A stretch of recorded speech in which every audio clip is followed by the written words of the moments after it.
এতিয়া ভালে লাগিছে, বহুত ভাল লাগিছে তাত পোৱাৰ বাবে। আৰু মই এতিয়া বৰপদ্ৰ হাইস্কুলত পঢ়িছিলোঁ। তাৰপিছত মই শিৱসাগৰ চিলড্ৰেন ফুটবল কোচিং চেণ্টাৰত প্ৰশিক্ষণ লৈছিলোঁ। আৰু তাৰপিছত মই নাহৰকটীয়াত ট্ৰায়েল হৈছিলে, নাহৰকটীয়াত ট্ৰায়েল দিব গৈছিলোঁ।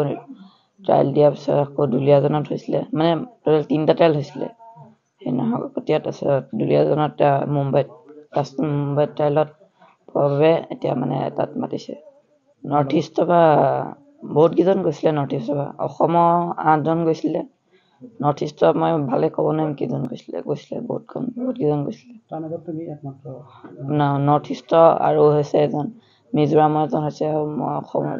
নিবিড় শইকীয়াই আজি শিৱসাগৰ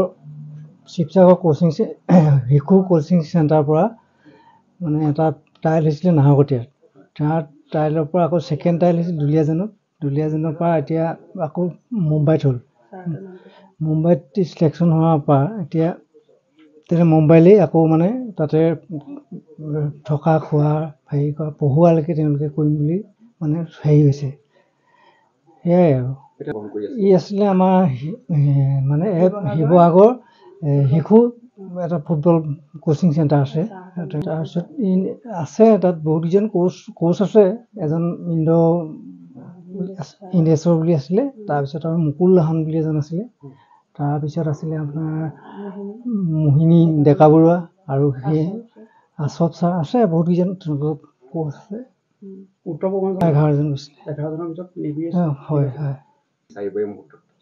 মই আৰু অসম আৰু আমাৰ এই ইমান ভিতৰৰ পৰা আমাৰ গাঁওখনৰ সকলো ৰাইজে আশীৰ্বাদেই বিচাৰিছোঁ। সমগ্ৰ অসমৰ কাৰণে এটা সুখবৰ যে নামটি অঞ্চলৰ নামডঙীয়া গাঁৱৰ লক্ষীমণি শইকীয়া আৰু অচ্যুত শইকীয়াৰ সুসন্তান নিবিড় শইকীয়াই বৰ্তমান সমগ্ৰ ভাৰতবৰ্ষৰ প্ৰেক্ষাপটত এটা সফলতা বুটলিবলৈ সক্ষম হৈছে। আৰু এই সফলতা এনে সফলতা যি সফলতাক আচলতে আমি উদযাপন কৰিব পাৰোঁ। কিয়নো আপোনালোকক আমি জনাবলৈ পাই অত্যন্ত সুখী আৰু অত্যন্ত গৌৰৱেৰে আমি ক'ব বিচাৰোঁ যে বৰ্তমান অসমত যি ট্ৰায়েল চলি আছিল, ফুটবল ট্ৰায়েল, নাহৰকটীয়াৰ পৰা সমগ্ৰ অসমত 3 ঠাইত, তাৰ পৰৱৰ্তী পৰ্যায়ত নিবিড় শইকীয়া নামৰ নামডঙীয়াৰ এই সুসন্তানে সমগ্ৰ মুম্বাইত গৈ তেখেতে বৰ্তমান অসম যিটো ভাৰতবৰ্ষৰ যিটো ফুটবল একাডেমীত নিৰ্বাচিত হ'বৰ কাৰণে সক্ষম হৈছে। এইটো আমাৰ কাৰণে অত্যন্ত গৌৰৱৰ বিষয়, কিয়নো আমাৰ অসমৰ নামটি অঞ্চলৰ দৰে ভিতৰুৱা ঠাইৰ পৰা গৈ এনেধৰণে যদি ইমান উচ্চ পৰ্যায়ৰ প্ৰশিক্ষণ কেন্দ্ৰত প্ৰশিক্ষণ প্ৰাপ্তি হোৱাটো এটা আমাৰ কাৰণে অত্যন্ত গৌৰৱৰ বিষয় আৰু আমাৰ কাৰণে সম্ভাৱনীয়তাৰ বিষয়।